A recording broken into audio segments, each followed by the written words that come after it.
to BSc Complementary Physics for BSc Main Chemistry and Mathematics students. Unit 3 Thermodynamics. Semester 2 Paper Thermodynamics. BSc Complementary Physics. Class number 13 Thermodynamics. We start a new unit today. Unit 3 Thermodynamics. And what is actually thermodynamics? Thermodynamics deals with heat and work. Thermodynamics deals with the heat and work. ഹീറ്റും വർക്കും തമ്മിലുള്ള relation കാണിക്കുന്ന ഒരു ശാസ്ത്രഭാഗം, അതിനെയാണ് നമ്മൾ thermodynamics എന്ന് പറയുന്നത്. ഹീറ്റും വർക്കും തമ്മിലുള്ള relation. Thermodynamics deals with heat and work. അപ്പോൾ അതുപോലെ ഇപ്പോൾ ഹീറ്റ് എഞ്ചിനൊക്കെ ഈ തെർമോഡൈനാമിക്സ് വരുന്ന കാര്യങ്ങളാണ്. നമ്മൾ carbon engine, petrol engine, diesel എഞ്ചിനൊക്കെ പഠിക്കും. അതെല്ലാം തെർമോഡൈനാമിക്സിൻ്റെ പാർട്ടായിട്ടാണ് വിചാരിക്കുന്നത്. അപ്പോൾ ഈ തെർമോഡൈനാമിക്സ് പ്രധാനമായിട്ടും 4 വേരിയബിളിനെ അടിസ്ഥാനപ്പെടുത്തിയാണ്, 4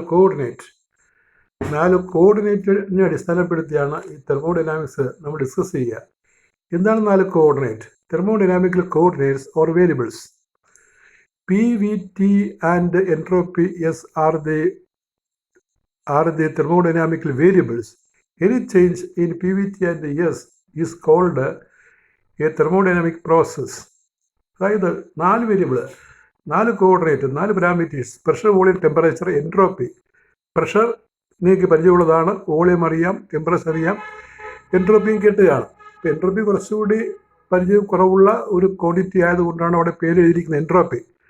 ബാക്കി 3 അറിയാമല്ലോ, പ്രഷർ, വോളിയം, ടെമ്പറേച്ചർ. ഈ 4 വേരിയബിൾ ഉപയോഗിച്ച്, PVTs ഉപയോഗിച്ച് ഡിസ്കസ് ചെയ്യുന്ന ഒരു ശാസ്ത്രഭാഗം, അതിനെ വേണമെങ്കിൽ തെർമോഡൈനാമിക്സ് എന്ന് പറയാം.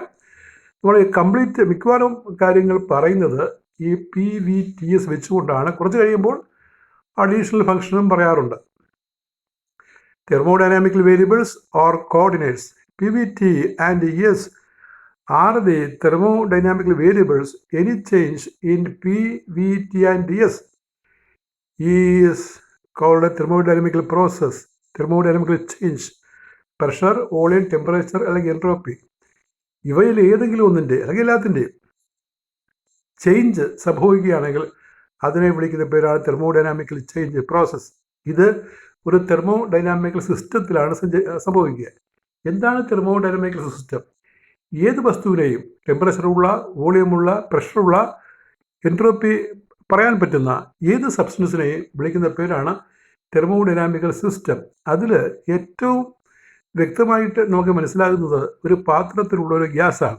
ഒരു എൻക്ലോഷറുള്ള ഗ്യാസിനെ, എയറിനെ നമുക്ക് തെർമോഡൈനാമിക്കൽ സിസ്റ്റത്തിൻ്റെ ബെസ്റ്റ് എക്സാമ്പിളായിട്ട് വിചാരിക്കാവുന്നതാണ്.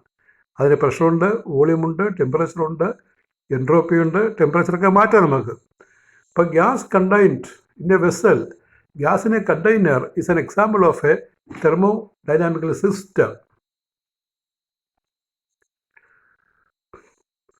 അപ്പോൾ ഈ തെർമോഡൈനാമിക്കൽ പ്രോസസ്സ് പഠിക്കുമ്പോൾ, ഈ തെർമോഡൈനാമിക്കലായിട്ടുള്ള മാറ്റങ്ങൾ പഠിക്കുമ്പോൾ അതിന് പൊതുവേ നമ്മൾ 2ആയി തരംതിരിക്കും. 2 മാറ്റങ്ങളായിട്ട് എല്ലാ ചേഞ്ചുകളും തരംതിരിക്കാറുണ്ട്. അവയെ നമ്മൾ റിവേഴ്സിബിൾ ആൻഡ് ഇറിവേഴ്സിബിൾ പ്രോസസ്സ് എന്ന് പറയും. ലോകത്തുള്ള സകല മാറ്റങ്ങളെയും ബ്രോഡായിട്ട് 2 തരത്തിലാണ് ഭാഗിക്കുന്നത്. All changes in nature are classified into broadly. One is reversible process and other is the irreversible process. What is a reversible process? A reversible process is one which can be retraced in the reverse order and in the opposite sense. ബാഹ്യ സാഹചര്യം ഓപ്പോസിറ്റാക്കി ഒരു process, സംഭവിച്ചൊരു പ്രോസസ്സിനെ തിരികെ പഴയ സ്ഥിതിയിലേക്ക് എത്തിക്കാൻ പറ്റുകയാണെങ്കിൽ, ഒരു change സംഭവിച്ച വസ്തുവിനെ തിരികെ അതിൻ്റെ പഴയ അവസ്ഥയിലേക്ക് കൊണ്ടുവരാൻ പറ്റുകയാണെങ്കിൽ അത്തരം ചേഞ്ചുകളെ വിളിക്കുന്ന പേരാണ് റിവേഴ്സിബിൾ ചേഞ്ച്. അപ്പോൾ A very slow expansion of a gas can be considered as reversible change. ഒരു ഗ്യാസിൻ്റെ വളരെ വളരെ പതുക്കെയുള്ള ഒരു എക്സ്പാൻഷനെ റിവേഴ്സിബിളായിട്ട് വിളിക്കാം. ശരിക്കും പറഞ്ഞാൽ ലോകത്തുള്ള ഒരു പ്രോസസ്സും റിവേഴ്സിബിൾ അല്ല. എല്ലാ ആക്ച്വൽ പ്രോസസ്സുകളും ഇറിവേഴ്സിബിളാണ്. ഇപ്പോൾ റിവേഴ്സിബിളായിട്ട് ഒരു മനസ്സിലാക്കാൻ വേണ്ടി ഇങ്ങനെ പറയാറുണ്ട്, പക്ഷെ അത് റിവേഴ്സിബിൾ അല്ല. എങ്കിലും ഒരു ഏകദേശം എക്സാമ്പിളായിട്ട് ഐസ് മെൽറ്റ് ചെയ്ത് വാട്ടർ കിട്ടുന്നതിന് ഒരു റിവേഴ്സിബിൾ ചേഞ്ച് പോലെ നമുക്ക് പറയാം. എങ്ങനെയാണെന്ന് നോക്കി, ഐസ് അത് സോളിഡ് സ്റ്റേറ്റ് ആണ്, വാട്ടറായിട്ട് മാറും, ലിക്വിഡ് സ്റ്റേറ്റ് ആകും, വോളിയം ഡിക്രീസ് ചെയ്യും. താഴ്ന്ന ഊഷ്മാവിൽ ഐസ് മെൽറ്റ് ചെയ്ത് വാട്ടറാകുമ്പോൾ അത് വോളിയം ചേഞ്ച് സംഭവിക്കുന്ന ഒരു പ്രോസസ്സാണ്. വീണ്ടും നമ്മൾ അപ്പോൾ അതിൻ്റെ സാഹചര്യം ഹീറ്റാണ്. ഹീറ്റ് കൊടുത്താൽ ഐസ് വാട്ടറായിട്ട് മാറും, ഹീറ്റ് നീക്കം ചെയ്താൽ വാട്ടർ വീണ്ടും ഐസായിട്ട് മാറും. ആ സെൻസിൽ അത് റിവേഴ്സിബിൾ ആണെങ്കിലും യഥാർത്ഥത്തിൽ അത് റിവേഴ്സിബിൾ അല്ല. എന്താ കാര്യം പറയാമോ? ഇപ്പോൾ നമ്മൾ ഐസായിട്ടിരിക്കുമ്പോൾ ഏതെങ്കിലും ഒരു സ്ഥാനത്ത് ഒരു മോളിക്യൂൾ എ വിചാരിക്കുക, ക്യാപിറ്റൽ എ ഒരു മോളിക്യൂൾ വിചാരിക്കുക. മെൽറ്റ് ചെയ്താൽ വാട്ടറിലെത്തുമ്പോൾ ഈ മോളിക്യൂളുടെ സ്ഥാനം മാറും. വീണ്ടും തിരിച്ച് ഐസാകുമ്പോൾ ആ മോളിക്യൂൾ എ എന്നുള്ള മോളിക്യൂൾ പഴയ സ്ഥാനത്ത് വരും എന്ന് ഉറപ്പില്ല. ആ കാരണം കൊണ്ട് ഇത് ഐസ് മെൽറ്റ് ചെയ്യുന്നത് റിവേഴ്സൽ പ്രോസസ് അല്ല. ടെമ്പറേച്ചർ 0 ആണ്. ഇപ്പോൾ നമ്മൾ ചൂടാക്കുമ്പോൾ അത് മെൽറ്റാകും, തണുപ്പിക്കുമ്പോൾ വീണ്ടും തിരികെ വരും. എങ്കിൽ പോലും ഈ മോളിക്യുലാർ ഡിസ്ലൊക്കേഷൻ വരുന്നത് കൊണ്ട് അതിന് റിവേഴ്സിബിളായിട്ട് കൂട്ടാറില്ല. അപ്പോൾ റിവേഴ്സൽ പ്രോസസ്സ് എന്ന് പറയുന്നത് ഒരു സങ്കല്പമാണ്, ഒരു മാതൃകാപരമായ സങ്കല്പം, ഐഡിയൽ അബ്സ്ട്രാക്ഷൻ എന്ന് പറയും. A very slow expansion of a gas is considered as reversible.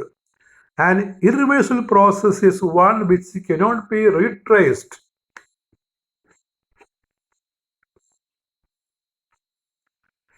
Which cannot be retraced in the reverse order and in the opposite sense. നമുക്ക് തിരികെ കൊണ്ടുവരാൻ പറ്റുന്ന ഒരു പ്രോസസ്സിനെ വിളിക്കുന്ന പേരാണ് ഇറിവേഴ്സിബിൾ. ലോകത്തിലുള്ള യഥാർത്ഥ പ്രോസസ്സുകളെല്ലാം ഇറിവേഴ്സിബിളാണ്. കണ്ടക്ഷൻ, റേഡിയേഷൻ, റേഡിയോആക്ടിവിറ്റി എല്ലാം ഇറിവേഴ്സിബിൾ പ്രോസസ്സാണ്. കമ്പസ്റ്റൻ ഇറിവേഴ്സിബിൾ പ്രോസസ്സാണ്. ഇപ്പോൾ നമ്മളൊരു കമ്പസ്റ്റൻ, ഒരു കടലാസ് കത്തിച്ച് അത് ചാരമാക്കി മാറ്റി വിചാരിക്കുക. എങ്ങനെയൊക്കെ ഈ കണ്ടീഷൻ മാറ്റിയാലും ഒരിക്കലും ചാരം കടലാസാകാൻ പോകുന്നില്ല. അപ്പം അത് ഇറിവേഴ്സിബിളാണ്. Radioactivity ഇറിവേഴ്സിബിളാണ്.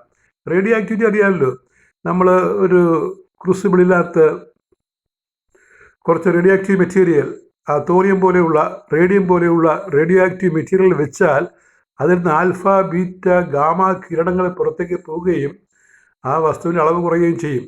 ഒരിക്കലും ഈ പുറത്തേക്ക് പോയ കിരണങ്ങൾ തിരികെ വന്നിട്ട് നമുക്ക് പഴയ അളവിൽ ഈ റേഡിയോ ആക്റ്റീവ് സബ്സ്റ്റൻസ് കിട്ടില്ല. അതുകൊണ്ട് അത് ഇറിവേഴ്സിബിളാണ്. Conduction, radiation, radioactivity, etc. are examples of irreversible process. Consider a radioactivity case. If radium gives out alpha, beta and gamma rays, its mass will decrease.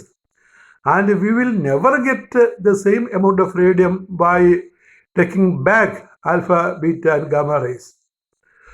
So radioactivity is irreversible. Conduction, radiation and radioactivity, etc. is irreversible.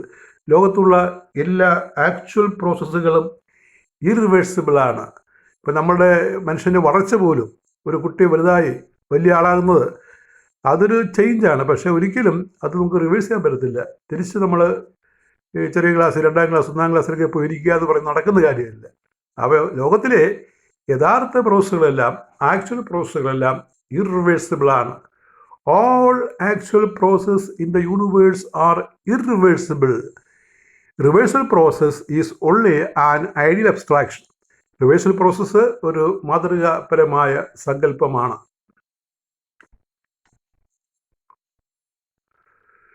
ഇനി നമുക്ക് പറയേണ്ടത് first law of thermodynamics ആണ്. തെർമോഡൈനാമിക്സിൽ പ്രധാനമായിട്ടും 4 law ഉണ്ട്. 0th law, first law, second law, third law. 0th law നിങ്ങൾ ഈ +1 ക്ലാസ്സിൽ പഠിച്ചതാണ്, അതുകൊണ്ട് ഞാനിവിടെ ആവർത്തിക്കുന്നില്ല, നമുക്കിവിടെ പ്രസക്തമല്ല. നമുക്ക് ഫസ്റ്റ് ലോ തൊട്ടാണ് പഠിക്കേണ്ടത്. ഫസ്റ്റ് ലോ ഓഫ് തെർമോഡൈനാമിക്സിന് 2 പ്രധാനപ്പെട്ട സ്റ്റേറ്റ്മെൻ്റ് ഉണ്ട്. ഒന്ന് ജൂൾസ് ലോ എന്ന് പറയും, രണ്ടാമത്തത് ക്ലോഷ്യസ് സ്റ്റേറ്റ്മെൻറ്റ് ഫസ്റ്റ് ലോ എന്ന് പറയും. Joule's statement, Clausius statement. Joule സ്റ്റേറ്റ്മെൻറ്റും ഇവിടെ കൊടുത്തിട്ടില്ല, അത് നിങ്ങൾക്ക് അറിയാവുന്നതാണ്. ജൂൾ സ്റ്റേറ്റ്മെൻറ്റ് എന്താണ്? Heat and work are equivalently interconvertible. Heat and work are equivalently interconvertible.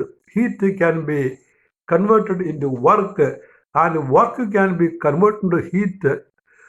and the amount of heat and work remains the same. That is the Joule statement. And here we study the Clausius statement first law. The Clausius statement first law. And what is it? If an amount of heat dq is given to a system so that du is the increase of internal energy and dw is the external work done, then dq is du plus dw. If an amount of heat dq is given to a system so that du is the increase of internal energy and dw is the external work done, then dq is du plus dw. അതായത് ഒരു thermodynamic system, ഞാൻ പറഞ്ഞല്ലോ air contained in a vessel, അതിന് heat കൊടുത്താൽ DQ heat കൊടുത്താൽ ജൂളിൽ DQ heat കൊടുത്താൽ ആ heat രണ്ട് പർപ്പസിന് വിനിയോഗിക്കും. ഒന്ന് ഡി യു, അത് ഈ ഗ്യാസിൻ്റെ എയറിൻ്റെ ഇൻറ്റേർണൽ എനർജി കൂട്ടാനും വേണ്ടി. രണ്ടാമത്തത് എക്സ്പാൻഡ് ചെയ്യുമ്പോഴുള്ള എക്സ്റ്റേണൽ വർക്ക് ചെയ്യാനും വേണ്ടി. എക്സ്റ്റേണൽ വർക്കിനെ ചെയ്യുന്നതിന് ഡി ഡബ്ല്യു എന്നും change of increase of internal എനർജിയെ ഡി യു എന്നും വിളിച്ചാൽ D Q is equal D U plus D W. Differential ഫോമാണ്, ഡെറിവേറ്റീവ് ഫോമിൽ എഴുതുന്നത്. അപ്പോൾ അത് ആണ് ക്ലോഷ്യസ് സ്റ്റേറ്റ്മെൻറ്റ്. ഇതിനെ differential form of first law of thermodynamics എന്ന് പറയും. ഇതാണ് ആ law, differential form of first law. ഇനി തെർമോഡൈനാമിക്സിൽ ഡിഫറൻ്റ് ആയിട്ടുള്ള പ്രോസസ്സുകളുണ്ട്, ചേഞ്ചുകളുണ്ട്. നിങ്ങൾ കേട്ട് കാണാം. Isobaric, isochoric, isothermal and adiabatic ചേഞ്ചുകൾ. അങ്ങനെ വ്യത്യസ്തമായ ചേഞ്ചുകളുണ്ട്. അപ്പോൾ നമ്മൾ ഓരോ ചേഞ്ച് പഠിക്കുകയാണ്. അപ്പോൾ നമുക്ക് പ്രധാനമായിട്ടും പഠിക്കാനുള്ളത് ഐസോതെർമൽ ചേഞ്ച്, അഡിയബാറ്റിക് ചേഞ്ച് എന്നുള്ളതാണ്. Isothermal process and adiabatic process, അതാണ് രണ്ട് പ്രധാനപ്പെട്ട ചേഞ്ചുകൾ. ഒന്നാമത്തത് isothermal change. What is it? Thermodynamical പ്രോസസ്സുകൾ ചേഞ്ചുകൾ 4 വിധത്തിലാണ് പറയുന്നത്. ഒന്നാമത്തത് ഐസോബാറിക്, അവിടെ പ്രഷർ കോൺസ്റ്റൻ്റ് ആണ്, ബാക്കിയുള്ള വേരിയബിൾസ് മാറാം. രണ്ടാമത്തത് ഐസോകോറിക്കാണ്, വോളിയം കോൺസ്റ്റൻ്റ് ആണ്, ബാക്കി എല്ലാം ചേഞ്ച് ചെയ്യാം. മൂന്നാമത്തെ ഐസോതെർമലാണ്, ടെമ്പറേച്ചർ കോൺസ്റ്റൻ്റ് ആണ്, ബാക്കിയുള്ള വിലകൾ ചേഞ്ച് ചെയ്യാം. അഡിയബാറ്റിക്, അഡിയബാറ്റിക് എന്ന് പറഞ്ഞാൽ അതിൻ്റെ മറ്റൊരു പേര് ഐസോ എൻട്രോപ്പിക് എന്നാണ്. അവിടെ എൻട്രോപ്പി കോൺസ്റ്റൻ്റ് ആയിരിക്കും, മറ്റു വാല്യൂസ് ചേഞ്ച് ചെയ്യാം. അപ്പോൾ ഈ പ്രധാനമായിട്ട് നമ്മൾ പഠിക്കേണ്ടത് ഐസോതെർമൽ ആൻഡ് അഡിയബാറ്റിക്കാണ്. അപ്പോൾ ഒന്നാമത്തത് number 1, isothermal change. A slow expansion or compression of a gas in which temperature remains constant is called isothermal change. ഒരു ഗ്യാസിൻ്റെ പതുക്കെയുള്ള വികാസം, പതുക്കെയുള്ള സങ്കോചം, അതിൻ്റെ ഫലമായിട്ട് ടെമ്പറേച്ചർ കോൺസ്റ്റൻ്റ് ആയിരിക്കും. അതാണ് ഐസോതെർമൽ ചേഞ്ച്. സിമ്പിൾ ഡെഫിനിഷൻ ആയിട്ട് കൊടുത്തിരിക്കുകയാണ്. അത് കുറച്ചുകൂടി നീട്ടിയോടെ പറയാം. A slow expansion or compression of a gas in which a gas is given enough time to acquire heat from or give out heat to the surroundings so that temperature remains constant. A slow expansion or compression of a gas in which a gas is given enough time to acquire heat from or give out heat to the surroundings so that the temperature remains constant. ഒരു ഗ്യാസിൻ്റെ പതുക്കെ ഉള്ള വികാസം അല്ലെങ്കിൽ പതുക്കെയുള്ള സങ്കോചം ഗ്യാസിന് പുറത്തേക്ക് heat കൊടുക്കാനും പുറത്തുനിന്ന് ഹീറ്റ് എടുക്കാനും സമയമുണ്ട്, ആവശ്യത്തിന് സമയമുണ്ട്. അതുകൊണ്ട് ടെമ്പറേച്ചർ മാറാതിരിക്കും. അങ്ങനെ ടെമ്പറേച്ചർ കോൺസ്റ്റൻ്റ് ആയിട്ട് നിൽക്കുന്ന ഒരു തെർമോ ഡൈനാമിക്കൽ ചേഞ്ചിനെ വിളിക്കുന്ന പേരാണ് ഐസോതെർമൽ ചേഞ്ച്. ഒന്നൊരു നോക്കൂ. A slow expansion or compression of a gas in which temperature remains constant is called isothermal change. അത് ഫസ്റ്റ് ലോ. ഈ ഐസോതെർമൽ ചേഞ്ചിനെ ഫസ്റ്റ് ലോ വെച്ച് ഇല്ലസ്ട്രേറ്റ് ചെയ്താൽ എങ്ങനെ ഇരിക്കും എന്ന് നോക്കുക. First law of thermodynamics is D Q is D U plus D W.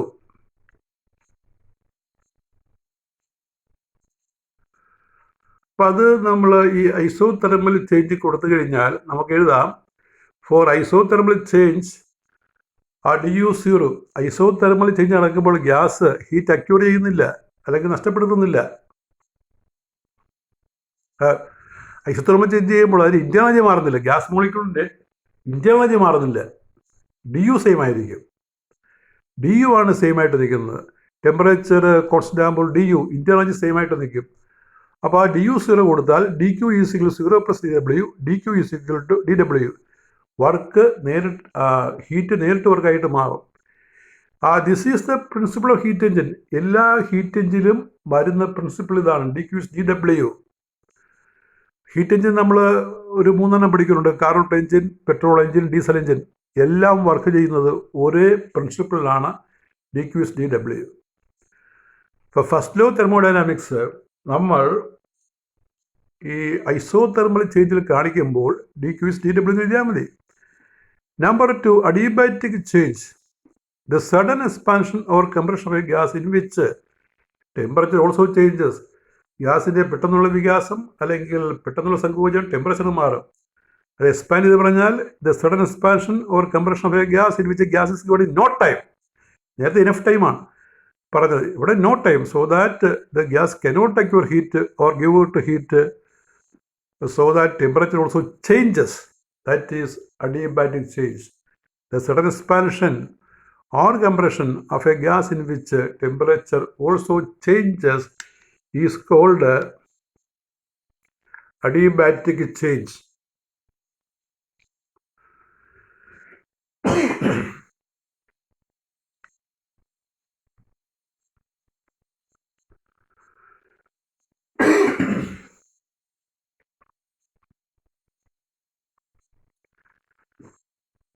Adiabatic expansion produces cooling.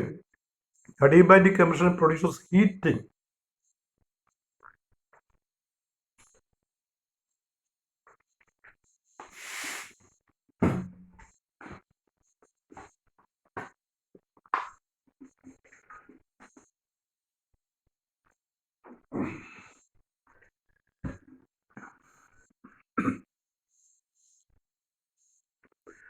Adiabatic expansion cooling ഉണ്ടാക്കും, അഡിയബാറ്റിക് കംപ്രഷൻ ഹീറ്റിംഗ് ഉണ്ടാക്കും. അതെങ്ങനെ ചോദിച്ചു കഴിഞ്ഞാൽ നമ്മളൊരു സൈക്കിൾ ട്യൂബിനകത്ത് നിറച്ച് കാറ്റടിച്ചിട്ട് അതിൻ്റെ വാൽ ട്യൂബ് പതുക്കെ ഊരിയാൽ ഗ്യാസ് പുറത്തേക്ക് പുഷ് ഔട്ട് ചെയ്യുമ്പോൾ അവിടെ വിരൽ പിടിച്ച് നോക്കിയാൽ തണുപ്പ് തോന്നും. അപ്പോൾ ഈ എയറിൻ്റെ ഹൈ പ്രഷർ എക്സ്പാൻഡ് ചെയ്യുമ്പോൾ കൂളിംഗ് ഉണ്ടാകുന്നതാണ്. അത് അഡിയബാറ്റിക്കാണ്. അല്ലെങ്കിൽ നമ്മൾ സൈക്കിൾ പമ്പ് കുറേ നേരം ഓപ്പറേറ്റ് ചെയ്തിട്ട് ആ പമ്പിൻ്റെ അടിഭാഗത്ത് നിന്ന് ടച്ച് ചെയ്യുകയാണെങ്കിൽ ചൂട് തോന്നും. ഇപ്പോൾ ഗ്യാസ് കംപ്രസ്ഡ് ആകണം, പെട്ടെന്ന് കംപ്രസ്ഡ് ആകണം. ആ കംപ്രഷൻ മൂലം ചൂടുണ്ടാകും. അത് അഡിയബാറ്റിക് കംപ്രഷനാണ്. പിന്നെ ഫസ്റ്റ് ലോ നമ്മൾ ഈ അഡിയബാറ്റിക് പ്രോസസ്സിൽ എഴുതിയാൽ എങ്ങനെ ഇരിക്കും നോക്കി. D Q is D U plus D W. ഗ്യാസിന് സിസ്റ്റത്തിന് പുറത്തുനിന്ന് ഹീറ്റ് എടുക്കാനോ പുറത്തേക്ക് ഹീറ്റ് കൊടുക്കാനോ നേരമില്ല. അപ്പം ഡി ക്യു 0 ആയിരിക്കും. അങ്ങനെ വരുമ്പോൾ 0 equal to du plus dw, that is minus d is dw. ഇതാണ് കാരണം. എക്സ്പാൻഷൻ ഉണ്ടാകുമ്പോൾ കൂളിംഗ് ഉണ്ടാകും, അഡിയബാറ്റിക് കംപ്രഷൻ ഉണ്ടാകുമ്പോൾ ഹീറ്റിംഗ് ഉണ്ടാകും. അതിൻ്റെ കാരണം minus D U D W ആയതുകൊണ്ടാണ്. ഫസ്റ്റ് ലോ നമ്മൾ 2 പ്രോസസ്സിൽ പറഞ്ഞു. ഐസോതെർമൽ പ്രോസസ്സിൽ ഫസ്റ്റ് ലോ ഓഫ് തെർമോഡൈനാമിക്സ് പറയുമ്പോൾ D Q is D W. Adiabatic പ്രോസസ്സിൽ ഫസ്റ്റ് ലോ ഓഫ് തെർമോഡൈനാമിക്സ് എഴുതുന്നത് minus D U equal to D W എന്നാണ്.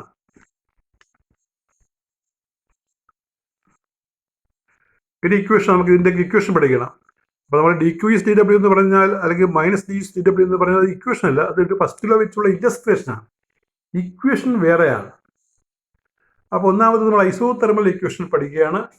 അത് കഴിഞ്ഞ് അഡിയബാറ്റിക്കിൻ്റെ ഇക്വേഷൻ പഠിക്കും. അഡിയബാറ്റിക്കിൻ്റെ ഇക്വേഷൻ വളരെ ഇമ്പോർട്ടൻ്റ് ആണ്. അത് തിയറി ആയിട്ടൊക്കെ എസ് ആയിട്ടൊക്കെ ചോദിക്കുന്നതാണ്. Equation for isothermal change. ഇത് gas equation. You know the perfect gas equation is P V singularity, P pressure, V volume, R is the universal gas constant 8.314 joule mole raised to -1 K raised to -1, and T is absolute temperature. This is the gas equation. R is a constant which is 8.314 joule mole raised to -1 K raised to -1. It is a constant. And T is temperature which is a constant for isothermal change. So in the RHS, RT is a constant. We can put it as K constant. For isothermal change, temperature constant, therefore RT is constant, therefore PV is equal to K constant. This is the equation for isothermal change. അപ്പോൾ isothermal ചേഞ്ചിൻ്റെ equation P usual K ആണ്. First law എഴുതുമ്പോൾ D Q is equal to D W എന്ന് എഴുതിയാൽ മതി.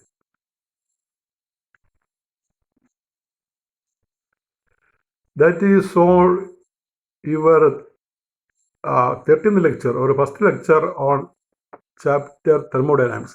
We continue our class. Thank you very much.